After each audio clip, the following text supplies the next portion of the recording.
اعوذ باللہ من الشیطان الرجیم بسم اللہ الرحمن الرحیم فبما رحمت من اللہ لنت لہم۔ یہ آیت بھی بڑی اہم ہے سورہ مبارکہ کی۔ اجتماعی زندگی، جماعتی زندگی، جو بھی امیر ہوں، صاحب امر ہوں، جن کے پاس ذمہ داریاں ہوں، ان کے تحت ان کے ساتھی ہیں، آخر وہ انسان ہیں، ان کے بھی جذبات ہیں، ان کے بھی احساسات ہیں، ان کی عزت نفس بھی ہے، ان کے ساتھ نرمی کی جانی چاہیے، سختی نہیں۔ کوئی ملازم ہے، ملازم کے ساتھ آپ سختی کر سکتے ہیں، لیکن یہ تو والنٹیئرز ہیں، جو بھی آیا ہے، جو بھی حضور کے ساتھ تھا، کون تھا وہ؟ کوئی تنخواہ یافتہ سپاہی تو نہیں تھا، وہ کوئی مرسنریز تو نہیں تھے۔ یہ لوگ آئے ہیں، ایمان کی وجہ سے آئے ہیں۔ اب بھی کوئی جماعت ہے، دینی جماعت بنی ہے، تو جو بھی لوگ اس میں کام کر رہے ہیں، تو وہ جو ساتھی ہیں ان کے ساتھ ان کے امراء کو نرم رویہ اختیار کرنا چاہیے۔ فبما رحمت من اللہ لنت لہم، تو یہ تو اللہ کی رحمت کی بات ہے۔ اللہ کی رحمت کا مظہر ہے نبی کہ آپ ان کے حق میں بہت نرم ہیں۔ وَلَوْ كُنْتَ فَظًّا غَلِيظَ الْقَلْبِ، اور اگر ہوتے آپ تند خو اور سخت دل، لَانفَضُّوا مِنْ حَوْلِكَ، تو یہ آپ کے ارد گرد سے منتشر ہو جاتے، آپ کو چھوڑ کر چلے جاتے۔ کوئی کارواں سے ٹوٹا، کوئی بدگماں حرم سے، کہ امیر کارواں میں نہیں خوئے دل نوازی۔ فاعف عنہم، اب چونکہ اتنی بڑی غلطی ہوئی تھی، بہت بڑا چرکا لگ گیا تھا مسلمانوں کو، حضور سے کہا جا رہا ہے اپنے ان ساتھیوں کے بارے میں بھی اپنے دل میں میل مت آنے دیجیے۔ غلطی ہو گئی ہے، کوتاہی ہو گئی ہے، اللہ نے معاف کر دیا ہے۔ فاعف عنہم، تو آپ بھی انہیں معاف کر دیں، عام حالات میں بھی معاف کرتے رہا کریں۔ واستغفر لہم، جو خطا ہو گئی یا ہو جائے اس پر استغفار کیا کریں ان کے لیے۔ وشاورہم فی الامر، اور یہ نہ کریں کہ اب آئندہ ان کی کوئی بات نہیں سننی، نہیں، مشورے میں شامل رکھیے ان کو بھی، اور ان سے مشورہ کرتے رہا کیجئے امر میں۔ اس سے بھی باہمی اعتماد پیدا ہوتا ہے کہ ہمارا امیر ہم سے مشورہ کرتا ہے، ہماری بات کو اہمیت دیتا ہے۔ یہ بھی گویا کہ در حقیقت اجتماعی زندگی کے لیے بہت ہی ضروری بات ہے۔ فَإِذَا عَزَمْتَ، البتہ جب مشورے کے بعد آپ کا دل ٹھک جائے، آپ ایک ارادہ کر لیں، فیصلہ کر لیں، فَتَوَكَّلْ عَلَى اللَّهِ، تو اب کسی شخص کی بات کی پرواہ نہ کیجئے، پھر توکل سارا اللہ کی ذات کے اوپر۔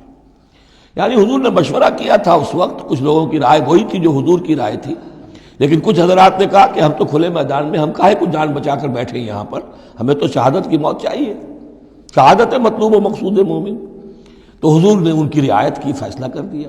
اب جو فیصلہ حضور کا ہے، اب اس پر توکل، اس لیے کہ اس کے فوراً بعد جب حضور حضرت عائشہ کے حجرے سے برآمد ہوئے ہیں تو خلاف معمول آپ نے زرہ پہنی ہوئی تھی، ہتھیار لگائے ہوئے تھے۔ اس سے اندازہ ہو گیا کہ معاملہ کوئی سخت ہے جو آنے والا ہے۔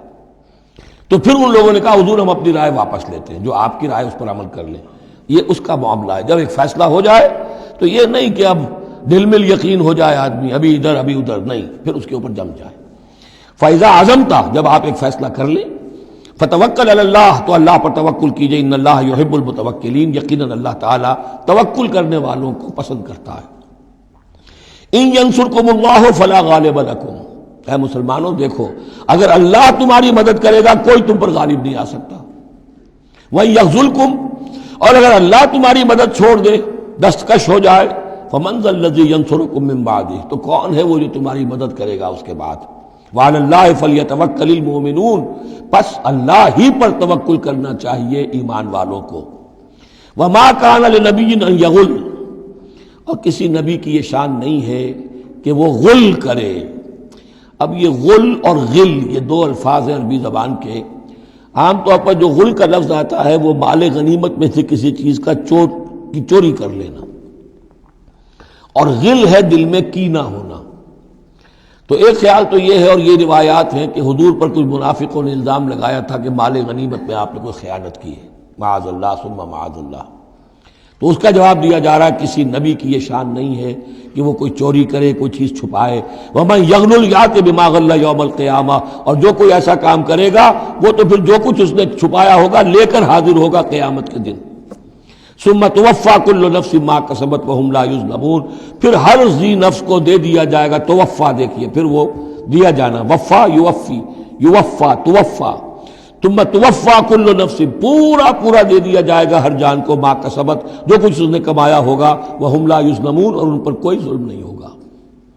ایک رائے البتہ مولانا اصلاحی صاحب نے ظاہر کی ہے کہ یہاں غل بمانی غل ہے، یعنی الزام یہ لگایا گیا تھا یہود منافقین کی طرف سے، عبداللہ ابن ابی کی طرف سے، یہ بڑے ایمبیشس آدمی ہیں محمد صلی اللہ علیہ وسلم، اور یہ عرب پر اپنی حکومت قائم کرنے کے لیے انہوں نے ہماری جانوں کو تختہ مشق بنایا ہے، ہمیں استعمال کر رہے ہیں، ہمیں مروا رہے ہیں، تو گویا کہ ہماری خیر خواہی نہیں کر رہے بلکہ ان کے دلوں میں ہماری جو ہے وہ بدخواہی ہے۔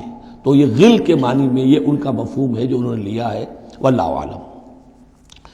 افمن اتبع رضوان اللہ کمن باء بسخط من اللہ، تو کیا بھلا وہ شخص جس نے اللہ کی رضا کی پیروی کی اس کے مانند ہو جائے گا جو اللہ کے غضب اور غصے کو کما کر لایا؟